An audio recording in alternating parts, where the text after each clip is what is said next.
let me start off by saying I hate the word hustle. I hate that word with a vengeance. I also hate the fact that, in certain pockets of industry or our country, it's celebrated, right? People celebrate the hustle culture. And said, oh, VR is going to change the landscape, real estate, training, blah, blah, blah. And then what happened to VR?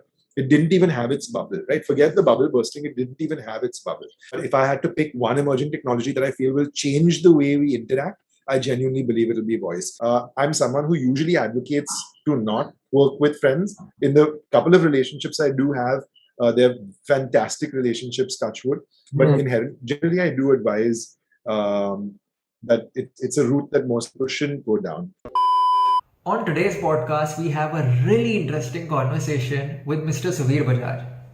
Suvir is someone who, as a young college student of around 18 or 19, co-founded with a few of his college friends what is today one of India's leading digital agencies, Foxy Moron.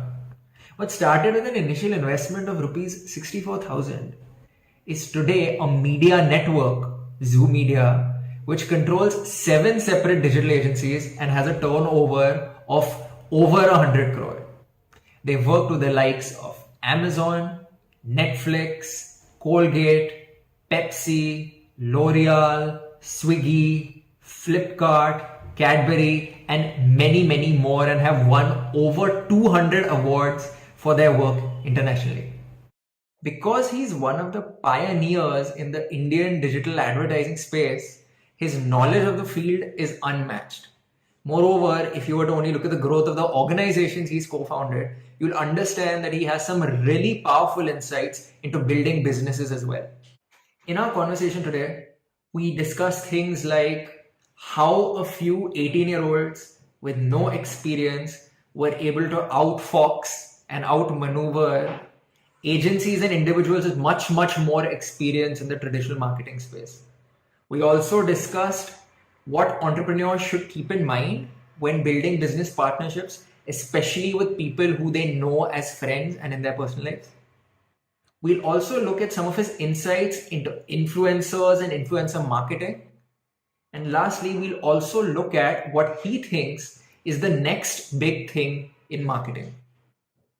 If you're someone looking for insights into marketing, if you're someone who either is part of the marketing world or wants to be a part of it, or if you're someone who is either an aspiring entrepreneur or an entrepreneur looking to build an amazing business, you definitely want to stay tuned to the very end so you don't miss out on any of his insights. Without further ado, let's start the podcast. Hi Suvirji, welcome to the podcast. We are so happy to have you. Of course, because you're such an experienced entrepreneur, but more so because we have a lot in common. We are both musicians, podcasters, and for that matter, Sindhis as well. So I'm really excited for today's conversation. How are you doing? Good, very well, Karan. Thank you so much for having me on this podcast. Lovely to meet both you and Jay. And I would really appreciate that for the rest of this episode, I call you Karan and Jay, or I can call you Karan G and Jay G also. Or we can keep it light and casual and conversational. Yeah. Up to you guys. I'll put the ball back in your court. But I didn't know that you were a musician as well. What instrument do you play? I'm actually a singer. I'm trained in Hindustani classical. Oh, lovely. Yeah. And Jay, do you dabble in music as well? Yeah, I play the guitar from time to time, and I'm a fan of hip hop music. So I write raps occasionally here and there.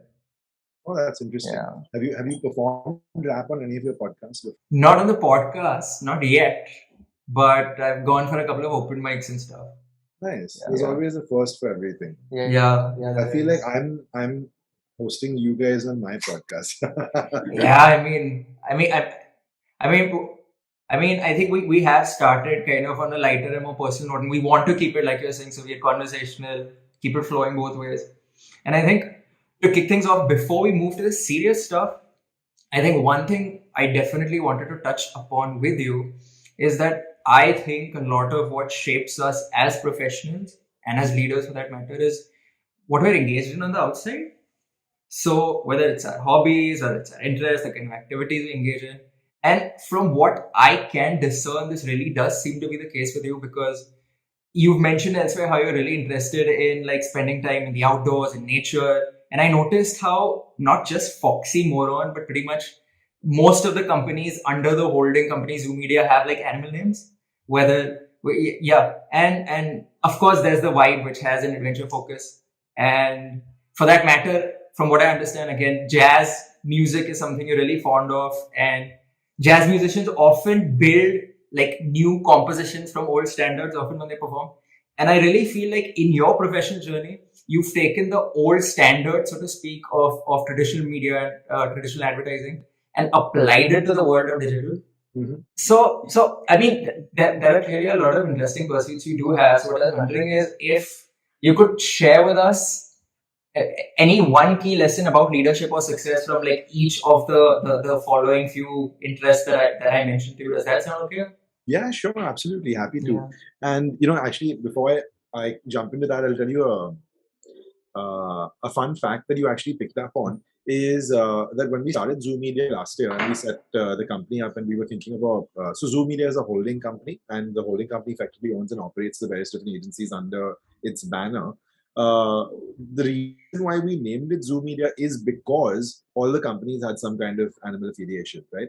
And the idea was, where do you meet all these animals in an organized environment, where everything is under control and you're able to really maximize and optimize what you have? And the answer was a zoo. So right, there were two environments. There's a zoo and there's a jungle. Yeah. The jungle is slightly less tame and the zoo is slightly more organized. Yeah. So that's how Zoo Media was born. But you're absolutely right when you say that I draw all my inspiration personally and professionally from nature. I love the outdoors. I spend as much time as I possibly can in the outdoors, whether it's diving or surfing or skiing or hiking or on safaris, or I essentially just love being in the outdoors as far as possible. And I gain a lot of my inspiration from the outdoors. I feel like a lot of the biggest lessons in life that we learn are taught to us by nature itself, and nature is truly something that humbles us. And you either get it or you don't, right? There are people who hate being up on the mountains in a tent and it's cold and the rain is coming down and they're like, where the hell have you brought me, right? And there are other people who are so humbled by the experience, and we're constantly reminded that, for me, one of the big observations that I make, and I think this is the lesson that I'd be happy to share, is that I find that in our environment, which is so perfectly curated, and I know that's a word that's bastardized now, people are really obsessed with the idea of control. So you want to wake up at a certain time, you want to get to work at a certain time, you have deliverables to give at a certain time, then you want to, whatever, go to the gym in the evening, you have X sets to do, X reps to do, maybe meet your friends in the evening for dinner or for a beer after that, and you want everything to fit a schedule and you want to be in control of your life. And when you're not in control of your life, it upsets you because you're not in control of the variables, and it pushes you outside your comfort zone. And and a lot of people get really disturbed when they are not in control of any situation.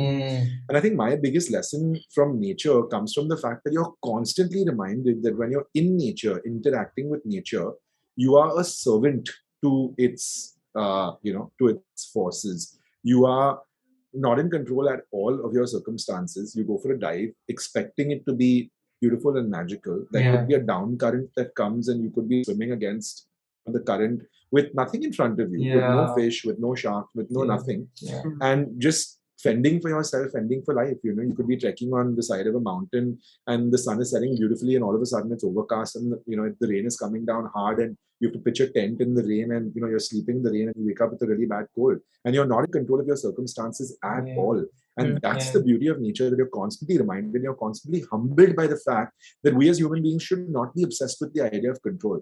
And I find that this can be applied in your personal life as well as your professional life equitably, in exactly the same fashion, so long as we remember that we can't be obsessed with the idea of control. Of course, we should be disciplined and we should plan our lives to the best possible fashion. But we can't be obsessed with the idea of control to the extent where when we're not in control, we lose focus or it pisses us off or it upsets us. Yeah. And I think especially when it comes to marketing, it does kind of have to be controlled chaos, because there's the chaos of creativity and you do want to allow for that to be that space for creativity. But of course, you can't let it completely go as well. You need to have that order and structure, and also realizing that in the world of digital, there's constantly new things coming your way, and you need to sort of roll with the punches and sort of ride the waves. Like we had yesterday the announcement of Meta and Facebook and AR and VR. We'll get to that perhaps a bit later, but I think that there's definitely a lot to learn from what you said in that. Sure. It's just the second very interesting observation that you've made, and it's almost like you know what I'm leading up to as well, or you've read my mind. But I keep saying that a lot of people get into advertising because advertising is a creative, we're part of the creative industry, we're part of the creative fraternity, and not specifically from the perspective of like Karan we were talking about earlier. You're a classically trained musician, so you're a creative as well, right? Or someone's a fine artist and paints. In advertising, while we are part of the creative fraternity, we are part of commercial art. We're not part of fine art and performing art, right? With fine art and performing art, people look for a stage to express themselves. In creative art, in the commercial arts, while we're looking for a stage to express ourselves, we're not in the business of expressionism. We're in the business of helping businesses grow their business. And that's the idea that we need to retain at the back of our heads. And like you said, that's the discipline that we need to maintain at all points of time. That's the organization and the chaos that we require at all points of time. Because otherwise it's very easy to lose focus saying, I want to do this for a brand I'm working for. And I do this, but it may have no congruity whatsoever with the brand or with its audience. So very interesting insight you picked up on, Jeff. And what you're saying is kind of reminding me of this book I've read called The Rise of the Creative Class. Oh, you read the book? Yeah. Super. Great book. So you're someone who started Foxymoron along with your co-founders at a very young age with almost no experience. And you all were competing with some really experienced traditional marketers who were also trying to conquer this new digital space. Why do you think Foxymoron clicked and succeeded a lot more than even companies that were being run by experienced ad professionals? So I'll answer that question in maybe 3 parts. We started out in 2008, prior to digital even being an industry as it is today. We were literally amongst the first few, amongst the handful of people that had gotten into digital marketing as an industry so long ago. There was definitely a little bit of first mover advantage. I mean, I have to give it that, saying that we were early. We got into the right places at the right time. We really leveraged our network.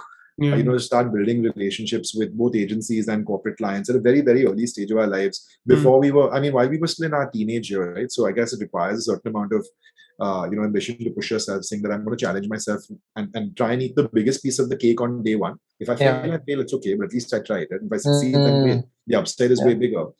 The name has to do a lot with it. In 2008, when we picked this name, Foxymoron, at least this is my personal point of view. And this was the hardest part, right? This was the hardest part where you have to write a brief for yourself. Since we were talking about creativity, how the hell do you give yourself a name, right? That's literally the hardest thing to do. So my partner Pratik, he came up with this name Foxymoron.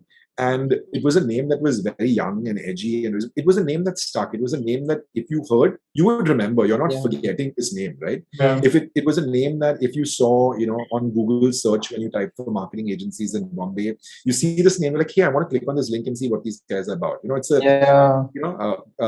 It's something that definitely did pique people's, it did intrigue people, which is why it kind of got us a seat at the table. It got us, people were intrigued in terms of like our friends were intrigued saying, hey, can we come and intern with you guys? Intern with us.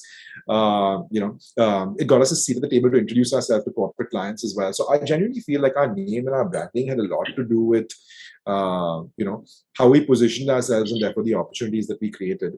And I think the third part of the answer to this question is that, because you said we didn't necessarily come from any advertising lineage or we didn't come from any work experience altogether. Right? We were 19 years of age at the time.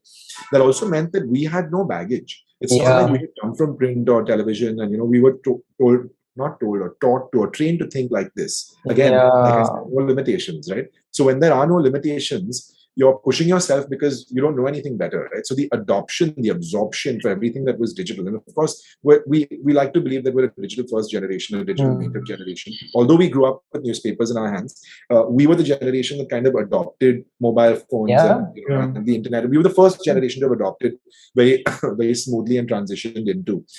So I feel the fact that we didn't necessarily come with any advertising lineage, which are now called baggage as well, really helped increase the pace of absorption for digital.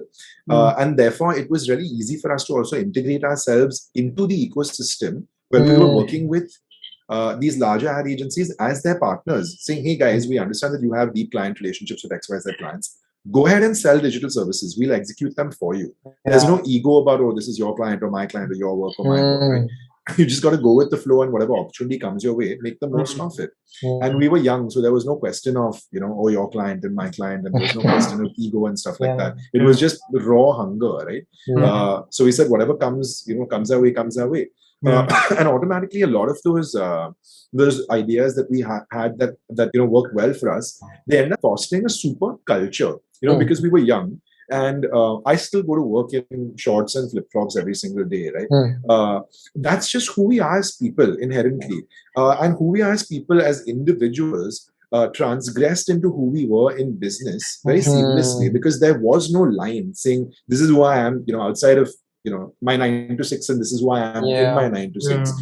It kind of just became one world. And especially when you're an entrepreneur, there's definitely I shouldn't say there's but there's a very small distinction between your personal and professional life. Your life ends up becoming about your work ends up becoming about your life. Of course, that doesn't mean we don't have fabulous lives outside of work, as we discussed with everything outdoors. But my point is, it becomes one large amalgamation, which translates into a beautiful culture. You start developing great relationships with the people that work with you.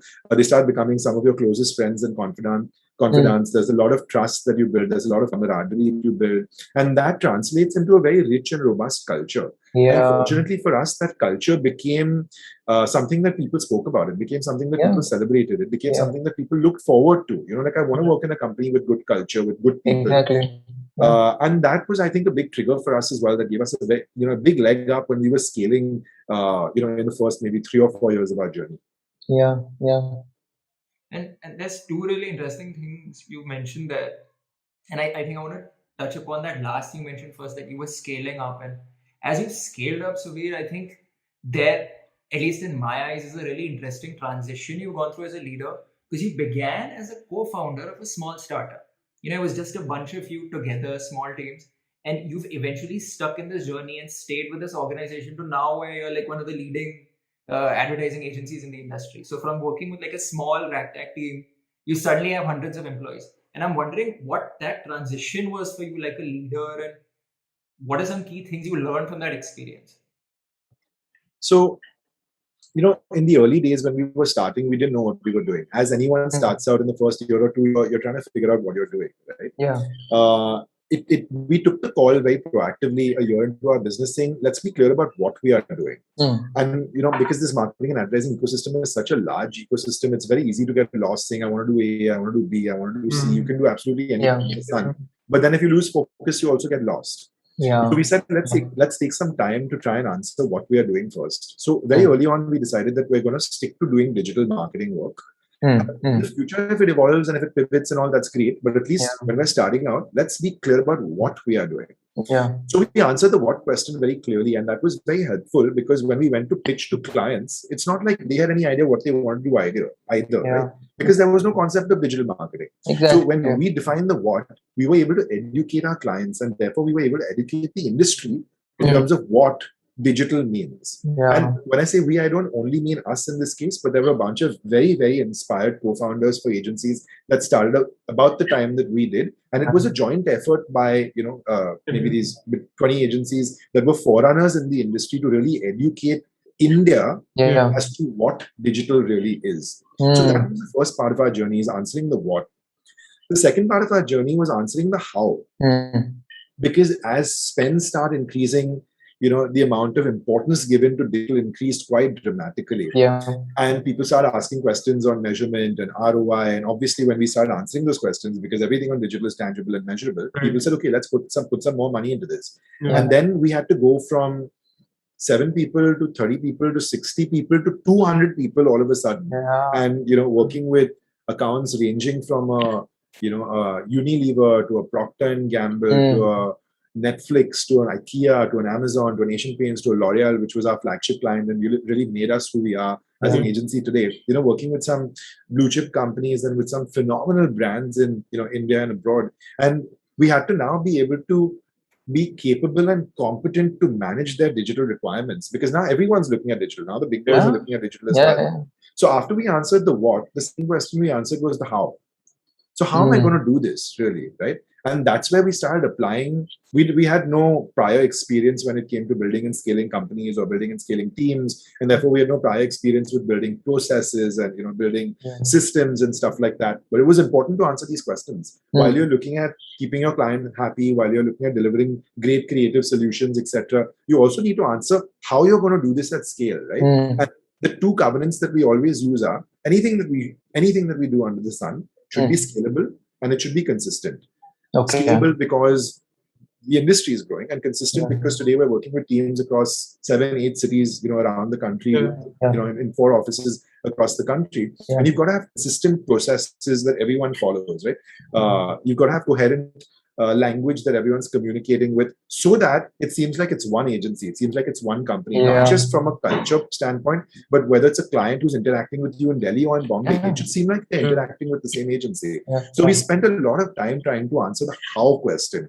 And I think this was a very, very big part of our learning curve. I shouldn't say is a very big part of our learning curve, because we're still in a fast growth environment and a fast growth industry. So we keep pushing ourselves to answer the how question.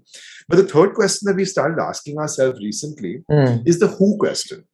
Because we also realized that it's Pratik and me at the helm of this ship. We're 2 guys with 4 hands, and 2 people can't do everything, right? 2 people cannot be building and scaling everything under the sun. We started as an agency. Now we've got production houses, we've got tech companies in the mix, we've got consultancy and advisory companies, we've got talent and and influencers. So it's the mix has kind of increased quite drastically over the course of the last few years, and it becomes very important for us to ask ourselves the who question, saying who is going to be with us in this ship, as leadership to help us grow. And this has been probably one of the most exciting parts of my journey personally, is working with fabulous leaders who we are able to now interest to working with us from around the country and now around the world actually as well, to buy into our story and buy into our vision, and then to maximize how we can really integrate their skills, their leadership, their capability into what we're trying to build, and now co-create this with these leaders that we're able to bring in from the outside world. And it's phenomenal that today we have the opportunity to work with leaders in various different forms and fashions of engagement, who may be young like us, in their 30s, or people with considerably more experience behind them. Like some of the leaders that we work with are in their 70s, and we're so privileged to be working with people like that who have a wealth of maybe 50 years of professional experience behind them, because there's nothing that can replace that, right? And no matter how good or bad the experiences I have as an entrepreneur, nothing can replace 50 years of solid work X of building and scaling a company. And all of a sudden now I have a partner who's in his 70s, and I'm learning from him every single day. So answering the who question of who I want to do business with, who are my partners, who are my leaders, who's going to help me scale this company to the next heights, and the who question has then become a very, very humbling and a very gratifying part of my experience. So it was the what, in summary, it was the what, it was the how, and now it's the who. It's interesting that you mentioned the various advantages that one has after partnering with different founders and leaders. But I'm sure it can also be very tricky in some situations. I think you started Foxymoron with 3 other friends, and while I'm sure it had a lot of advantages, did it have any disadvantages too? So I'll answer the question in 2 parts. I think the first part of the question is relatively easier to answer, where you said that we started the company with 3 other friends. So I do work with a few of my friends, not a lot of my friends. I do work with few of my friends. Pratik and I, of course, were very good friends before we started the business. And our friendship actually grew when both of us took a train ride from Delhi to Lahore, actually. We became friends on a train to Pakistan. This is a story for another day. So Pratik and I, of course, were very good friends. And, we had 2 more partners as well who were friends of ours. Inherently, I'm someone who likes to keep my personal and professional relationships apart. Of course, I mean, with the few relationships that do overlap at the moment, I think I have with Pratik, with Sid. Sid is the CEO of our tech company, Oasis Tech. Also, one of my closest and most dear friends. I think I have a fabulous relationship with them personally and professionally. But we're able to kind of draw a line in the sand, saying, "Hey, look, 9 to 7, we're working." And when we work we're not just because we're friends, we're not agreeing with each other, right? We're here because we want to challenge each other and get the best out of each other. But post 7 o'clock, when the work needle is switched off, then we go back to being the best of friends, and we can have the best of times, traveling the world and creating memories and stories. and then completely switch off from work, right? Because families may be around, wives may be around, kids may be around, and you don't want to be talking work in front of them, and you want to be investing in. So, but inherently, to summarize, I'm someone who usually advocates to not work with friends. In the couple of relationships I do have, they're fantastic relationships, touch wood.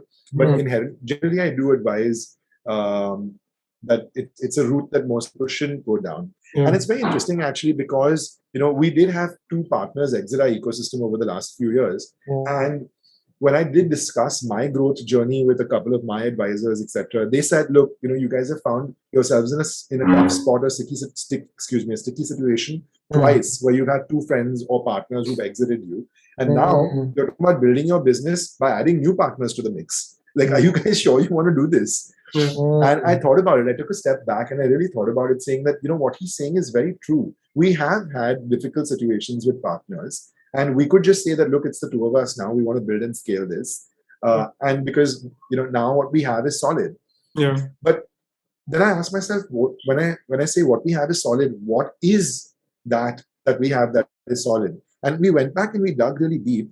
And the answer to that question was our value systems, right? And we pay a lot of attention to our value systems. I genuinely say that if a man doesn't have his principles, he has nothing, right? And we are very, very deeply ingrained and integrated with our value systems, and our value systems define who we are. Our value systems are conjoined and common value systems at the zoo. We call them the ICE Cube. Yeah, you may have read about this. It's integrity, creationism, empathy, excellence, and endurance. And these value systems define who we are as people. Today, if I work with anybody, right, in any capacity, as a partner, as a client, someone who joins our team, as a collaborator, as a creator, as a freelancer, it's important to me that our value systems align. Because if our value systems align, then we want the same things out of life. Right? You may have a different creative vision. You may have a different business ambition. You may say, I'm not being bullish enough. You may be way more aggressive. Or you may think I'm too aggressive.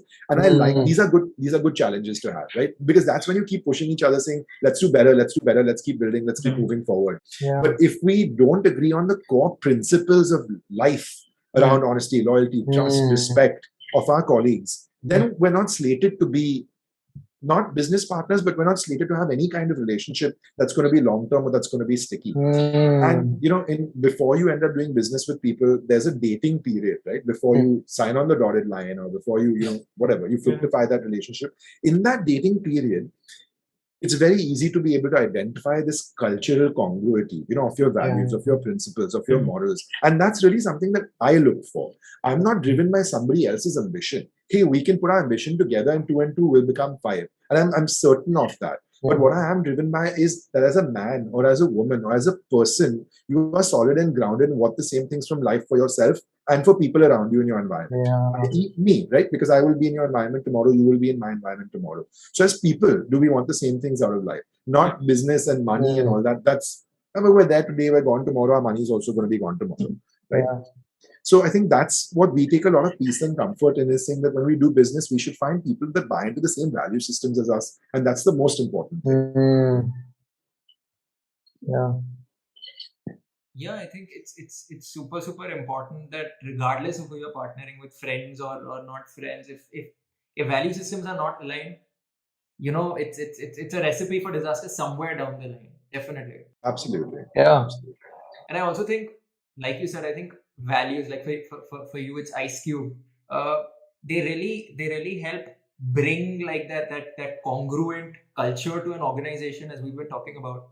And speaking of organizational culture, there's actually one thing I wanted to ask you, which is around this whole thing of hustle culture and more so the mentality around work in India.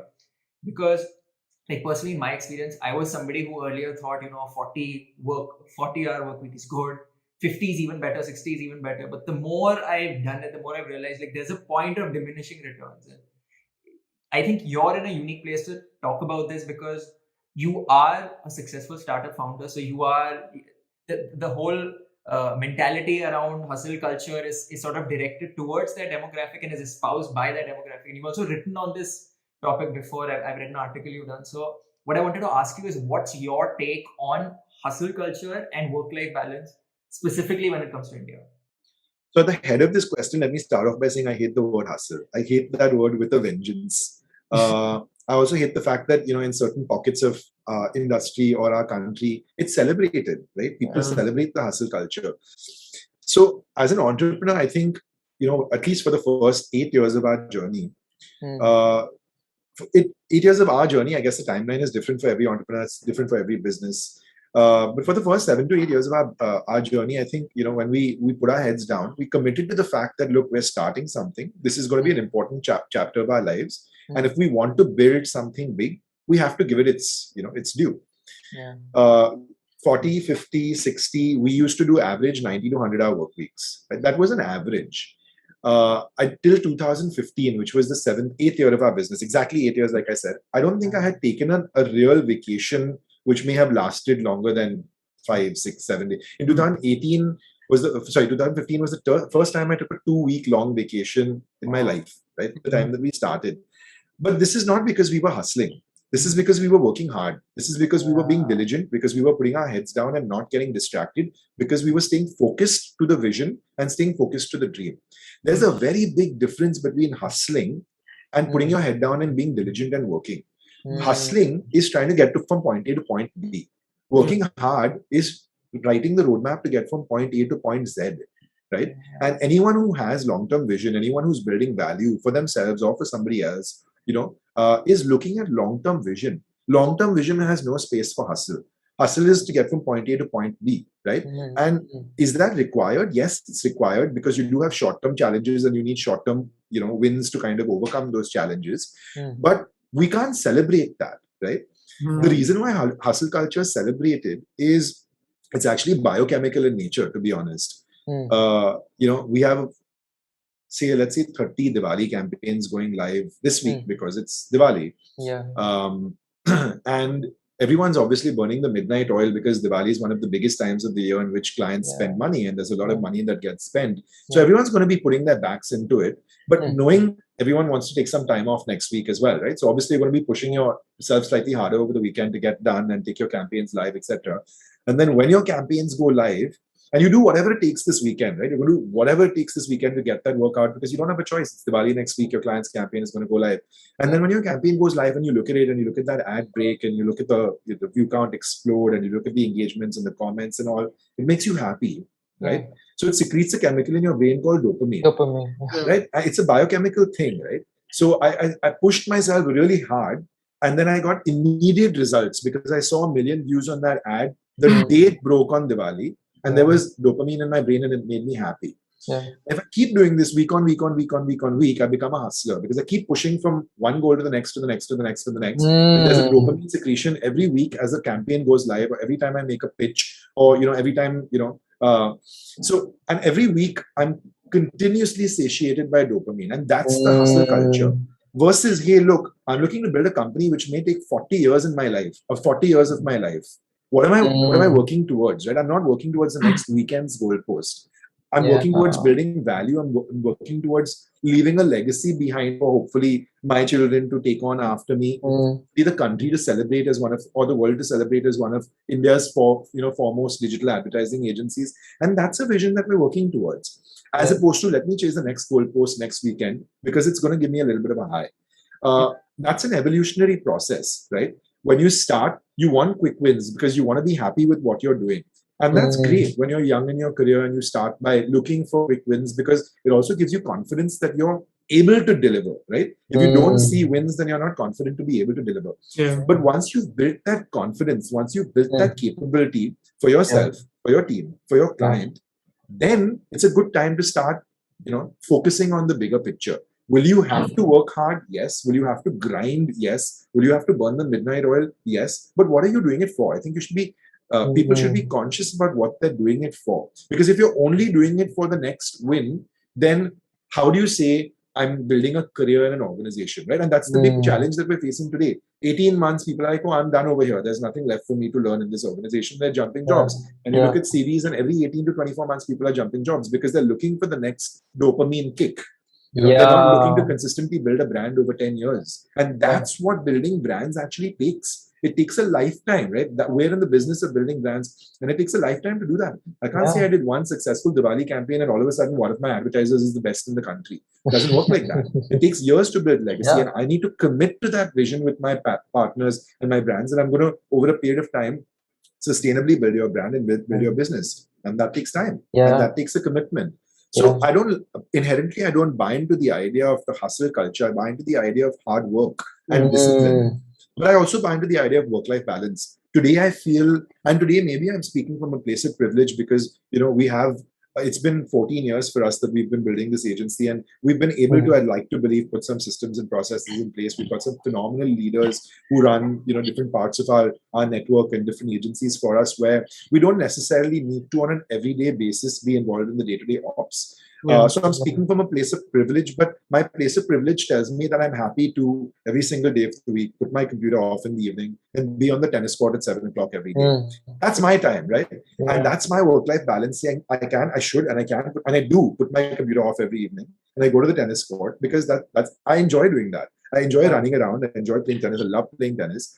I also get rid of all my daily stress on the tennis court. I'd rather hit the tennis ball hard than, cut my frustration at someone at home later in the night because I had a bad day at work. And I find that to be a great release, the right kind of endorphins flowing in your body. You sweat it out, you're in nature, and you're done with your day. Should you need to put your laptop on in the night? Of course you do it. Everyone has calls in the night. Everyone has work in the night. You do it. But there has to be, you have to consciously carve out time for yourself, which is what work-life balance is, right? Identifying what your priorities are, what's important to you, and then consciously carving out time. There will always be more work. There's no day of the week or no week of the month or no month of the year where there isn't more work and I have nothing to do. But if you're consciously carving out time for yourself, that's what I call it. And this is a culture that we celebrate. People say, hey, look, I want to take some time off because I want to study for my exams. Please do it if that's important to you. Or I'm doing a play and I have play practice every evening. When I used to sing, right, I used to have practice every evening, and I used to leave work and go to practice every evening at 8:30 and have practice from 8:30 to 10:30 every single day because that was important to me. And if it's important to me, culture is always top down. I'm going to make sure that people celebrate what's important to them as well. Whether it's sports, music, whatever, travel, whatever the case may be. If I do it, then I will celebrate the fact that you do it as well. And I will push you to do it. And I will tell you, why don't you put your laptop off and go and chase what's important to you? And I think, and that's the embodiment of the culture that we were talking about earlier. It's so important. And if you completely sacrifice your personal life for an imaginary future, you never know if that future is going to come also, And another thing about the hustle culture, I felt like it also roots from certain insecurities that people have. I think they're also seeking self-validation, and they're trying to prove to themselves that they are outworking others. And I think it roots from insecurities and maybe a lack of self-confidence somewhere. Well, yes and no, to be honest. I feel like there's a very, very big difference in terms of approach and attitude towards work between people who are my generation, essentially millennials, and versus the generation after. The generation after us, the Gen Z generation, they're very confident when they've entered the workspace. Sorry, guys, I don't know how old you guys are. Which generation are you part of? You're millennials. You're millennials. Okay, super. So Gen Z is very confident when they enter the workplace. They are actually not looking for too much validation from their peer groups. When they look for that validation online, in the likes, in the comments, in the perpetual glued to my phone, Instagram habit, lifestyle, etc. But when they enter the workspace, they've entered the workspace actually very secure as individuals. There are of course outliers to every conversation, but very secure. And it's a fine line between being secure and being, overconfident or being entitled or whatever the case may be. But I find that not to be so much a challenge with the youngest, generation in our workforce. It's not so much security and it's not so much validation, but it's about celebration of what's important to me. So, for example, if I believe that expressing myself creatively is important to me today, I work in advertising. All of a sudden, if I believe that baking is important to me tomorrow, I've quit advertising and I've become a home baker because everyone's a home baker after the pandemic, right? And you see this trend very aggressively with Gen Z. With millennials, they say, okay, I couldn't stick it out in this agency. I'll move to another agency, but I'm going to commit 5, 7, 8 years to advertising before I decide whether it's for me or not. Gen Z will say, dude, I want to become a baker, become a baker, you know. Yeah. Then after that, you know, they want to be, you know, rescuing whales, you know, while diving. And all of a sudden now they've shipped off to, you know, somewhere in Indonesia and become part of a rescue mission for whales, Yeah. which is amazing from the context of owning your own individuality. But it poses certain business challenges when we have to hire this generation, saying, are we building future careers with them or not? You know, so I guess fine line, like I said. Yeah. And I mean, the way you've articulated it is really beautiful because I've never heard of hustle culture being articulated as essentially like a seeking of dopamine hits, where there's no long-term vision behind it. And it seems even this thing you just said, it's almost like there's this generational ADD of sorts, where if you're constantly hopping from one thing to the other, to the other, to the other, chasing those hits without that long-term vision, then it's like the analogy I can think of is you're if you're trying to dig for water, if you're trying to dig a well for water, if you're digging like a foot deep, like 40 times, as opposed to digging 40 feet in one place, like how will you strike gold? How will you strike water? yeah. Absolutely. And this is, I mean, that's also the fundamental difference between the digital advertising and traditional advertising, right? Traditional advertising digs really deep. They'll do one PDC in 6 months, but they'll spend 6 months to build one creative. With digital in 6 months, we've probably done 40 campaigns already. Yeah. The exact same example and the exact same analogy you use, actually. Yeah. And in fact, I think there's so much more to that, because if you throw 40 things at the wall and like whatever 37 don't work or whatever 35 don't work, you've still found 5 things that work. But if you've poured everything into that one thing and then it doesn't work, you put all your eggs in one basket essentially, and it's then people get cynical about, oh, this doesn't work, and then they completely want to pivot away from it. You know, that depends on who you are as a person. There's no right or wrong, right? You've got depth people and you've got breadth people. I'm a depth person. I like having 10 challenges on my plate at one point of time. I multitask well. But there are a lot of people who say, hey, let me get done with one thing and then I'll move on to the next. You know, and they're depth people and they'll do one thing and they'll do really right. And you're right? Because if you succeed, then you win big. But if you don't, then you also lose big. But then it boils down to a slightly more fundamental life question, saying, what do you define as succeed, right? Yeah. Conversation for another day altogether. Inherently, I don't feel there's a right or wrong in terms of depth and breadth. I think it just depends on who you are as a person, what your capabilities are, how your brain is wired, and in what environment you function best. Yeah. And I mean, we are talking about success, and I think on the flip side of that, there's this idea of failure. And again, it depends from person to person, but I have noticed for some people in some pockets of the corporate world, there's a lot of stigma around failure, especially in entrepreneurship. And I find that to be perhaps not the most resourceful way to think of it, because it's only through certain failures that I think that we're shaped into the professions we are and into the leaders we are. And I'm wondering if, as you look back at your professional journey, has there been any thing which at the moment you would have labeled as a failure perhaps, but it's actually helped you become the leader you are, or the entrepreneur you are, or the professional you are? Oh yeah, absolutely. And this is something that we touched upon 10 minutes ago, actually. The story dates back to 2014, where I was 25. At 25, I mean, obviously I had very little context to the bigger picture in life as far as life is concerned, as far as the world is concerned and business is concerned. And we had whatever little, limited exposure we did to business and life through the relatively small startup we were running back then. And I had a very intelligent advisor who told me something. He said, you've reached an interesting stage of your career way too early in life. Okay, that's a good thing. But he said, you figured out, what you're doing now, and now you've got to really build and scale this company. Right? We were at that stage where we were ready to really accelerate and put the foot on the gas. So he's like, according to you, what do you think the biggest challenges are? And I was talking to him about like HR and like stupid pricing and costing and all these challenges and all this time pass. And he's like, no, so you'll figure all this shit out. Your biggest challenge going forward now that the stakes have gotten real, the stakes are big, right? Now shit has gotten real. Your biggest challenge going forward now is going to be stakeholder management. How do you keep your stakeholders aligned to the same vision now that shit has gotten real? Now that you're scaling up, now that you're building, now the stakes are high, how do you keep your stakeholders aligned and married to this vision? It's not like me or anyone around me had prior experience building and scaling and growing companies. It's not like we had a boss that we could go to and ask, saying, "Hey, look, we're lost. What do we do?" Yeah. Like, we had none of this. We had no infrastructure around us. Yeah. So it needed to be the onus of us, individually or collectively, to keep ourselves aligned, right? Mm. And I didn't understand what this statement meant at all, right? I was 25. I was a kid back then. Mm. I didn't understand what this statement meant. But the next few years had some very, very key events that took place in our lives professionally and also impacted us personally.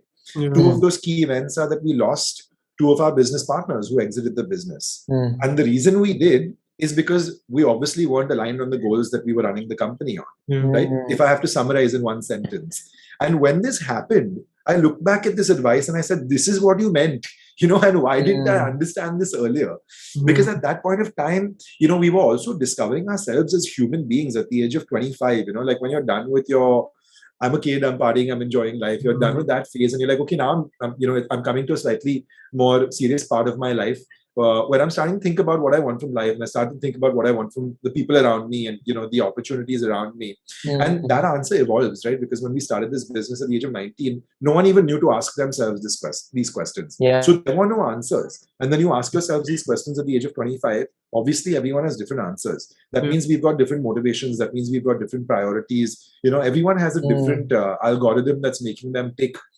And then how do we bring this together? And if you ask me personally, that was my biggest failure, which led me to this introspection a few years later, saying, okay, if that was my biggest failure, does that make me shy to take on new partners? And I was like, hell no. The fact that I failed makes me 20 times more confident, because now I know how to navigate with new partners. And I honestly feel that now that is one of Pratik and my strongest attributes of bringing new partners and new talent into the ecosystem, and really building this cohesive culture and setting this, this strong central narrative vision that we're getting people to buy into and getting all our key stakeholders to buy into. And while, of course, we did learn this lesson, and we paid a very, very heavy price at the time for learning this lesson, it also came very early in our careers where it didn't kill us, it took us a couple of years, but we picked ourselves up, we brushed ourselves off, and we said, let's march onwards, right? Shutting down was not an option. Failure was not a word in our dictionary, right? Even though we saw some very difficult times. And today it makes us so much more confident when we need to do this all over again. And we're also conscious of the backdraft, right? We also know what the worst case is, like should hit the fan. We know what's going to happen because we've seen it twice before. So we're already we can already plan for the worst. And I feel that gives us so much more confidence, right? And now we very proactively and very confidently continuously invite new partners to join our network to build and scale the vision that we're running with. Yeah, I think every failure brings with it a certain kind of fear that you need to overcome, and you guys have done that beautifully. You mentioned stakeholders earlier in the conversation, and I believe your clientele is currently a mixed bag of startups and MNCs, and I'm pretty certain they operate in a very different manner. What are some things that you wish that they could learn from each other to work even more effectively? Well, yeah, definitely. What I love about the MNC culture is I love the fact that, I spoke about two things which are cornerstones for me in this stage of my career, which is scalability and consistency, right? And I love the fact that when you work with corporates, they're disciplined about the way they work, right? More or less. There are obviously outliers, and, there are good and bad experiences that everybody has. But more or less, they're very disciplined with the way they work, which means that you could work with 5 different teams or 5 different brands, and you have a relatively similar experience. So when it comes to building the relationship, you know what you're getting into from a company's standpoint altogether. And that gives us, it gives me as an individual a lot of comfort, saying that, look, I have a plate in front of me. I know exactly what's on that plate. So for me to decide how much I want to eat, the ball is in my court now. I can't keep depending on the clients, and client is going to give me a new brief, and therefore I give him a proposal, and therefore I earn some money. Once I've taken 3 or 4 months to understand an organization, its culture, its ecosystem, its people, the way they work, their appetite, their business, really, the ball is in my court to maximize that opportunity. Because with MNCs, it's once you integrate yourself into the ecosystem, then it's about systems and people, and Yeah. it's about systems and vision and building brands, and and everything is linked back to P&L, right? I'm a P&L guy as well, so it makes my life very simple because you talk business, I talk business, we have the same language, Yeah. and it's easy for us to connect. With startups, I feel like it's not necessarily as clinical and transactional. Startups, it's about the people, it's about the passion, it's about the vision, right? And with startups, I feel like there are great startups that we work with. Amongst the the more known ones, for example, we work with Cred, and we just did a lovely campaign for them. With the IPL, we work with Unacademy, we work with Upgrad, we work with Nykaa. These are some of the more popularly known startups. And then we work with startups who are still in paper stage and writing business plans and come to us saying, look, can you help me write a business plan? Can you help me put a product together? And with startups, we've realized it's about people, it's about passion, it's about vision, right? And you may end up working with a startup for 1 month, and you may realize that you're not the best cultural fit to work together. And that's okay. And I like the fact that both on the agency side and on the startup side, we have the flexibility to be adults and call that out. Saying maybe you expect something else. We're not that, right? Maybe you expect someone to be working at a certain temperament, a certain pace, etc. We're not that. Simply, we pitched to a startup, and the pitch was on a Friday, and the pitch went really well. And they were like, look, we really like the ideas that you guys have presented. We want you to start on Monday. And I was like, with all due respect, we're not that agency anymore. I've done this for you 3 years ago. Hustle culture, right? You slog over the weekend so that you can sign a contract on Monday. I said, we're not those guys anymore. I'm not going to ask my team to work on a weekend if they don't have to. Like if it's Diwali or something, it's understood you're going to be working on the weekend. Right? It's IPL or something. But just because you want to start on Monday, there's no big event happening. Your boss said do it, so you're doing it. I'm not going to ask my team to work on the weekend. I'm not going to start without a contract. I'm not going to start without an advance. I'm not going to start before my entire team is introduced to you, so you know who's there. I'm not going to do this. This is my way of working. She's like, I don't agree. You start on Monday, you don't start at all. And I was like, I'm really happy that we're having this conversation today because we've decided as adults that we're not the right fit to work together. A corporate would not say this. A corporate would say, boss, sign the contract, do the diligence, get the team introduced, etc. And that's who we've become today. Because most of our clients are corporate clients. That's who we've become today. And I wear this on my sleeve. I have no qualms in hiding that this is who we are. In fact, I celebrate that this is who we are. That there's a system and process for doing everything. And while I do appreciate that you expect us to be agile, we will be agile as an agency because we're still an independent agency. We don't have hierarchy where I need to go to the board to take approvals to do 100 things. I can take that decision myself today. But I would like that I take decisions inside my wheelhouse of comfort. Signing a contract gives me comfort. Taking an advance from you gives me comfort. And if it doesn't work, it doesn't work. It's completely fine. And I feel like that's the big learning and the transgression that startups will take as they try to corporatize themselves as well. And you read about it all the time, right? Nykaa IPO, Zomato IPO, they all want to corporatize.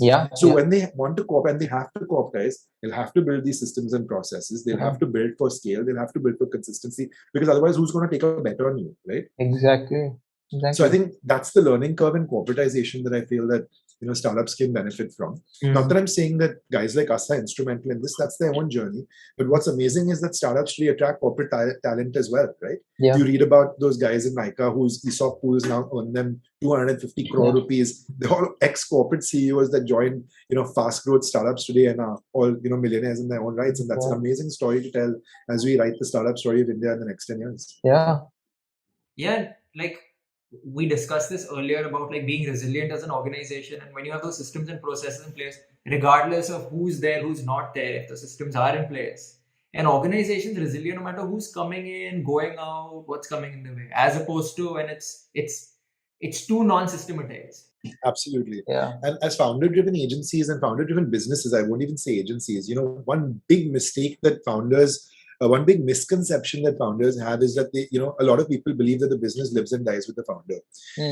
And we strongly disbelieve this. For us, brand and business and organization always comes first. Foxymoron, which was our first agency, always comes first. Zoom Media Network, which is our network, always comes first. Whether Subir is there or not, whether Prateek is there or not, the organization and its interests will always come first, way above us. In fact, today there are so many instances in which we're not even involved in interacting with certain clients, etc. They may not even know us personally or professionally. We may not even have engagements with them. But the fact that we're able to build brands which are considerably larger than us also gives us the privilege of not being required in every conversation today, right? Yeah. So when we do diversify our interests and we start looking at different parts of the business and may not be so actively involved in X part of the business, because Foxy Modern is one of the leading brands in our country as far as digital is concerned today, the brand by itself speaks louder than me or Prateek or any individual stakeholder that's running the brand today. And that's really the legacy that I was talking about a few minutes earlier. Yeah. And it must be reassuring also, because you can also at times take your hands off the steering wheel to focus on another steering wheel. That's absolutely. Yeah. And that's where growth comes from, right? Exactly. So we also wanted to pick your brains about a few things that are more marketing specific. And the first one is something I wanted to hear your opinion and your take on. There is this saying that I'm sure you've heard a million times: the medium is the message. And I think it is kind of true when it comes to digital, especially because what we've noticed in our observation is that different brands might want to have a slightly different brand image depending on the channel they're communicating on. So something that's perfect for Instagram might seem too frivolous on LinkedIn, or something that's great for LinkedIn might seem too formal and dull and drab on Instagram. And I guess this is in part due to the fact that the same user is operating like from a different psychology and different platforms. Like I'm different on LinkedIn versus on Insta versus on Snapchat or whatever. And I was wondering if you have any insights on how we can maybe tweak brand images based on which platform you're reaching out to the end customer on. So, Jay, I think you already answered the question for me, right? Media and message, which are the two pillars of all comms, commercial comms that we work on. At the end of the day, these are like the message is the output that a copywriter and a visualizer, designer, whatever, graphic design, etc. That's the output, right? Why are we doing what we do inherently, right? Yes, we're building brands, we're helping them grow their P&L, etc. Yeah. But our job inherently as marketers is you've got brand on one side and you've got the audience on the other side, right? I'm calling audience for my campaign, but we've got consumers on the other side who consume these brands, who actually buy these brands and eat these chocolates and have a shower with this shampoo and this soap, etc. Right? So my job in terms of media and message effectively is to inspire the consumer. So everything I do lives and dies with the consumer. Media message, all of this is irrelevant, right? There was no digital 10 years ago, 15 years ago. There's a possibility that in 15 years there'll be something completely different. Who knows what it is, right? We can talk about meta and we can metaverses and we can try and intellectualize what the next 10, 15 years has. But who really knows, right? No one really knows. No one knows. But the consumer will always be a consumer. Maybe his content consumption habits will evolve, as we have seen. Today we watch a lot more Amazon Prime and Sony Live than we do television. So his content consumption habits have changed. I won't even say evolve. The consumer is still the consumer, right? Maybe his behavior will change. But the consumer is still the consumer. My job is to figure out his behavior, to figure out his content consumption patterns, to figure out where he's spending his time, what he's doing in his life, and then find the most appropriate message for him, delivered by the most appropriate media. But all of this lives and dies with the consumer. The message and the media is irrelevant if you haven't figured out your consumer. Earlier, when we started, we used to say, oh, digital, people used to be like, oh, what's different? And we were like, oh, digital differentiator, blah, blah, blah, blah, blah. Actually, when we were 2, 3, 4 years into it, we realized that nothing is different. Because what the Ogilvies and the JWTs of the world do, we do the exact same thing. Exactly. It's about consumers, it's about consumer insight, it's about getting the right message to the consumer and finding the right media. Our specialization is that we figured out one medium, which is digital. That's it. It doesn't make it a differentiator. We are just domain experts in digital, which is a medium. Digital has several different channels, as does television. Television has several different channels as well. It's just that we call them Star, Z, and Sony. We don't call them LinkedIn, Facebook, and different channels at the end of the day. And there are different people watching these different channels, or like you rightly said, they're there for different intentions. Right? But for me, this conversation starts and ends with the consumer. It lives and dies with the consumer, and which is why actually, one of the challenges in the industry that we work in is because we're a breadth industry. Like I said, in 6 months we would have probably done 20 campaigns versus on television someone would have done one campaign. We operate very quickly, which is great because it gives us agility, flexibility, blah, blah, blah, all those buzzwords that digital guys use. But the challenge also is that the reason why the television guys spend 6 months on one campaign is because they get into the depth of understanding the consumer, right? They spend so much money on market research, they spend so much money on CI, customer insights, consumer insights, etc. And we don't have the luxury of doing that every single time we have a campaign. Right? We have one insight we have to pick up and run with, and then design comms, design communications, design messaging around it. The selection of the medium is also completely left up to us, right? So the medium is digital, the selection of the channel is completely left up to us. Brands don't want to be involved in this decision because we are the subject matter experts. We guys should be deciding which audience to be targeting on what platform, etc. But like I said, it's fundamentally, it's all, according to me, it's all immaterial if you haven't gotten ground zero right, which is understanding your audience. And you understand your audience irrespective of whether you do an event, you do an activation, whether it's television, whether it's radio, it's whatever, whether it's digital, doesn't make a difference. Understanding audience is understanding audience on any platform. That's true. That's true. I think it's very important to understand your consumer. But I think there's also one more challenge when marketing a brand. I think it's the lack of human connect that the brand can have with the consumer. So is there something that you all do to personify the brand in a way or humanize it and form a strong emotional connect with those consumers? It's interesting to ask this question because, the answer to this question actually, there's a beautiful journey and there's a beautiful arc in terms of its evolution of how this is, evolved over the last few years.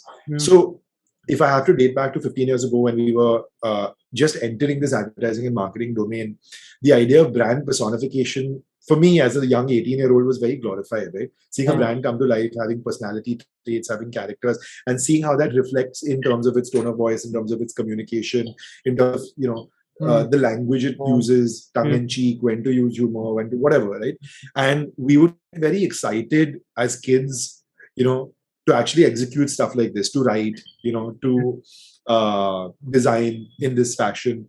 And then, in fact, Jay, the previous question that you asked became relevant, saying which is the right channel that, can make a brand come alive in so many in different ways. And all of a sudden, Twitter became relevant because Twitter was having one-on-one conversations in terms of where, brands were speaking as voices and people and engaging with their audiences on a one-on-one basis, banter, conversations, conversational hijacking, and all of a sudden this became so relevant on on Twitter as a platform.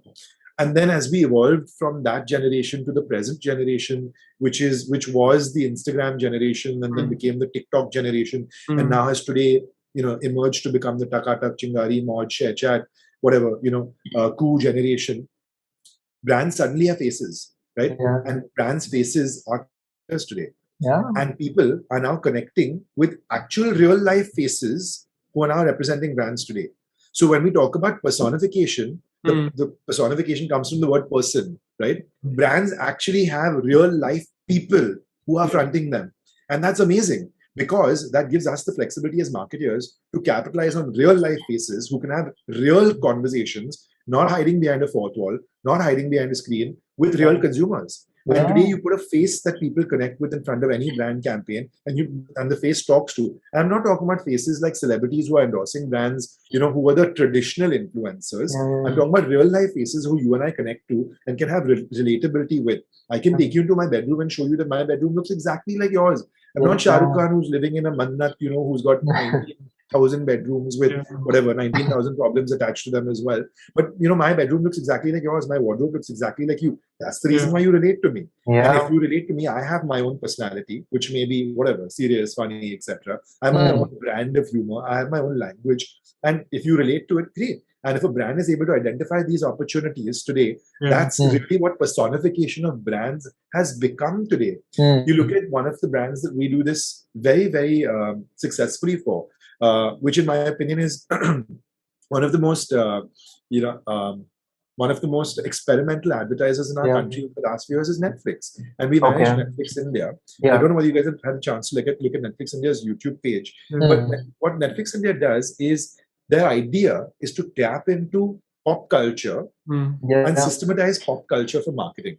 A lot of pop culture today is based on influencers, creators, is based on memes. The idea is how can we pick up pop culture today and integrate it into marketing? We're not trying to create a new ecosystem. We're not trying to create a new world.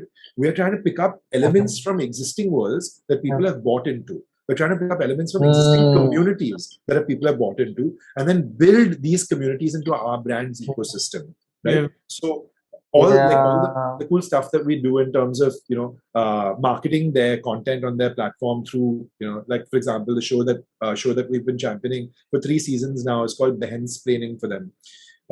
That's run by Shrishti Dixit and Kusha Kapila, and that's been going on for 3 seasons now. And Shrishti and Kusha, they've got large followings. They've got large communities that relate to them because of their brand of humor. And of course, they date back to their IDVA days where they had strong, communities that were built on digital platforms very early on in life.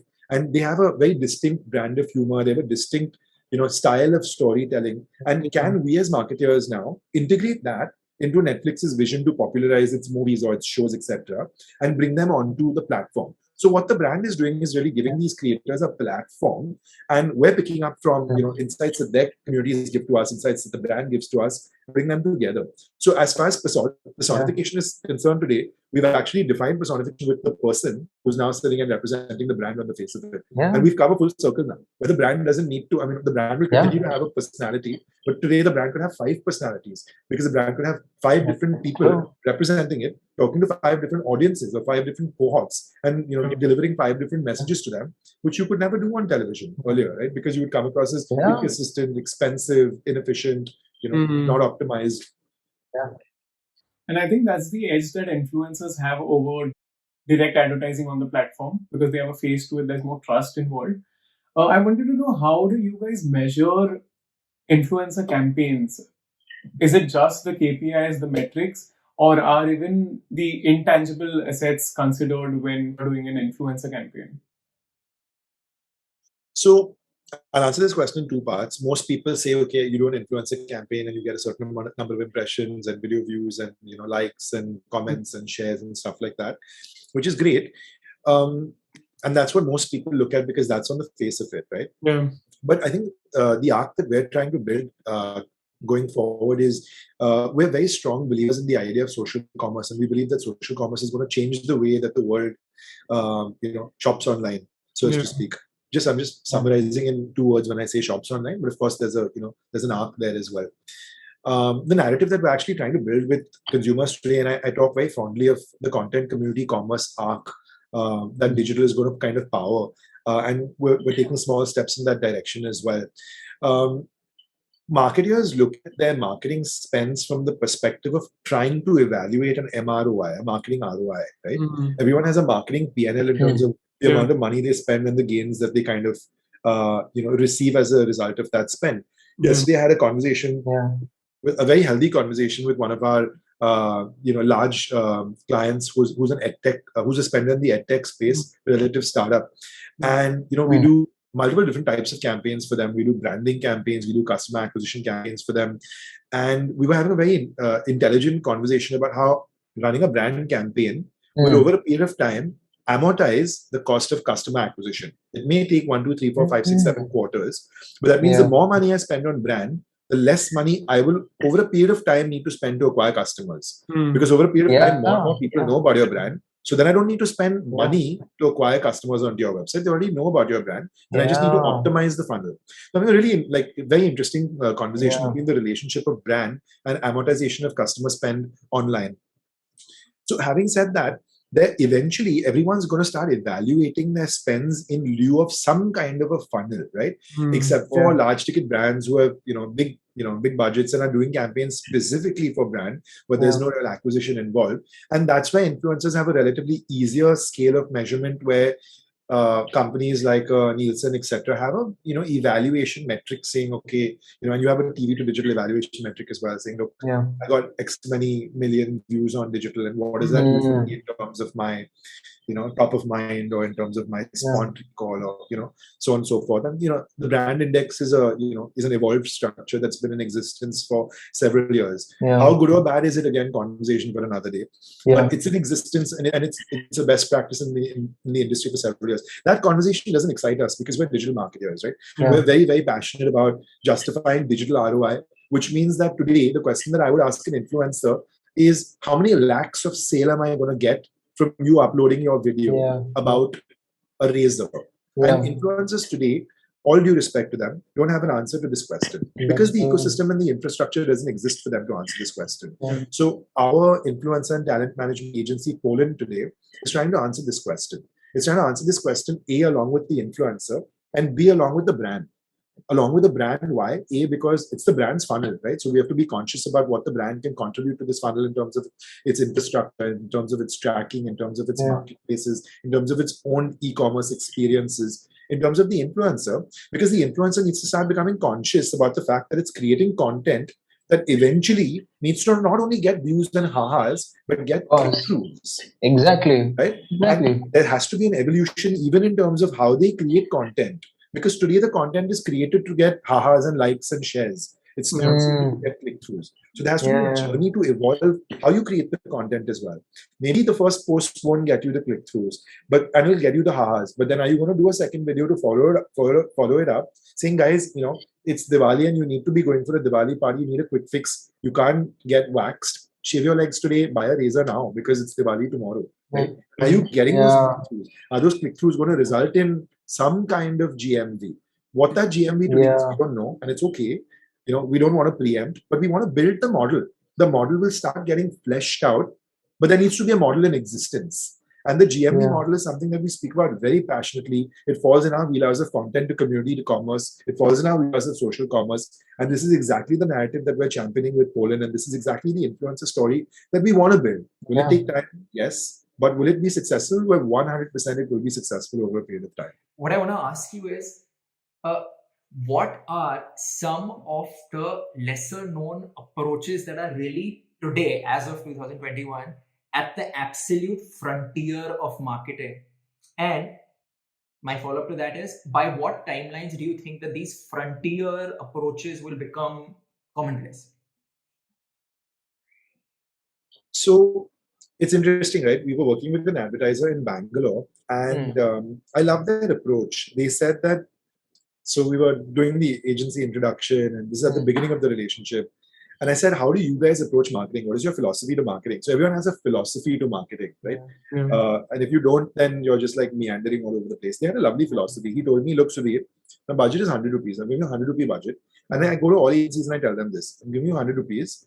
I want you to consciously divide this budget into two parts. Take 93 rupees and put it into your standard marketing activities for which you've given me a plan, and I will sign off that. And I want you to take 7 rupees and put this into innovations. This is an innovation budget.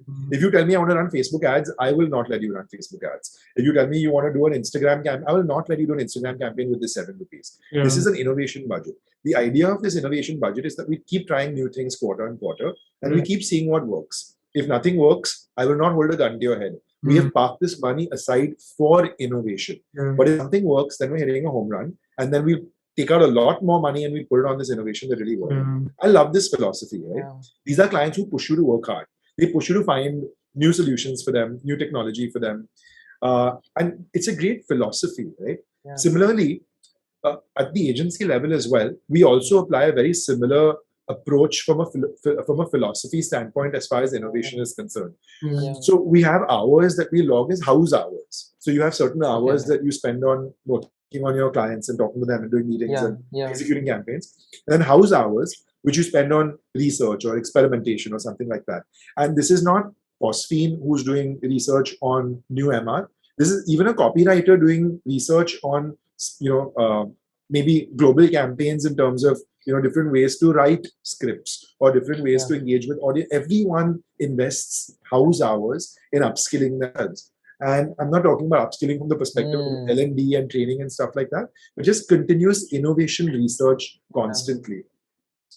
Now, the irony though is that the second question was the trickier question to ask to answer than the first question, right? When you talk about emerging technologies or you talk about emerging trends, right? everyone has pretty much the same bucket list. From the bucket list, the one that I actually feel most passionately about is voice. I genuinely believe that voice is, so like I said, very easy to answer the first question. I genuinely believe that voice is going to change the way we interact with brands, with each other, with whatever, marketplaces, etc.